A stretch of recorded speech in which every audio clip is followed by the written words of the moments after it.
சிட்டெரும்பு ரொம்ப ஆசைப்பட்டு ஒரு வரத்தை கடவுள்கிட்ட கேட்டுச்சான். அந்த வரத்தை கடவுள் கொடுத்தாரா இல்லையா பார்க்கலாமா? உயிரில் ரொம்ப ரொம்ப சிறியதுன்னா அது சிற்றெரும்பு தான். அந்த எறும்பு ஒரு நாள் இறந்து போன வீட்டுக்கு போச்சான். எல்லாருமே அழுதுகிட்டு இருந்தாங்களாம். ஏன் அழுகுறாங்க எல்லாரும் அப்படின்னு ஒருத்தட்ட எறும்பு கேட்டுச்சான். அவர் இறந்துட்டாரு, அதனால தான் எல்லாரும் அழுதுகிட்டு இருக்காங்கன்னு. எப்படி இறந்தாரு அப்படின்னு எறும்பு கேட்டுச்சான். அவர் பாம்பு கடிச்சு இறந்துட்டாரு அப்படின்னு சொன்ன உடனே அந்த எறும்புக்கு ஒரு ஆசை வந்துச்சு, நாம் கடித்தும் மனிதன் சாக வேண்டும் என்று.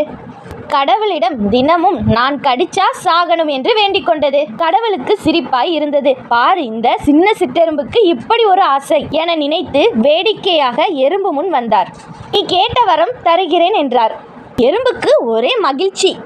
உடனே ஓடிப்போய் ஒரு ஆள் நடு முதுகில் ஏறி கடித்தது. அவருக்கு வலித்தது. என்னடா கடிக்குதுன்னு கையால முதுகுல தேய்ச்சார். உடனே எறும்பு நசுங்கி செத்து போனது. என்ன கடவுளே, இப்படி வரம் கொடுத்து என்னை கொன்று விட்டீர்களே என்று கேட்டது எறும்பு. உடனே கடவுள், நான் கடிச்சா சாகணும் தானே வரம் கேட்ட, அதைத்தான் கொடுத்தேன் என்றார் கடவுள். பேசும்போது கவனத்துடன் பொருள் தெரிந்து பேசணும். அதை இந்த கதை மூலமா நம்ம கற்றுக்கலாம். ஸோ இந்த மாதிரி வீடியோஸ் பார்க்க நம்ம சேனலை சப்ஸ்கிரைப் பண்ணிக்கோங்க.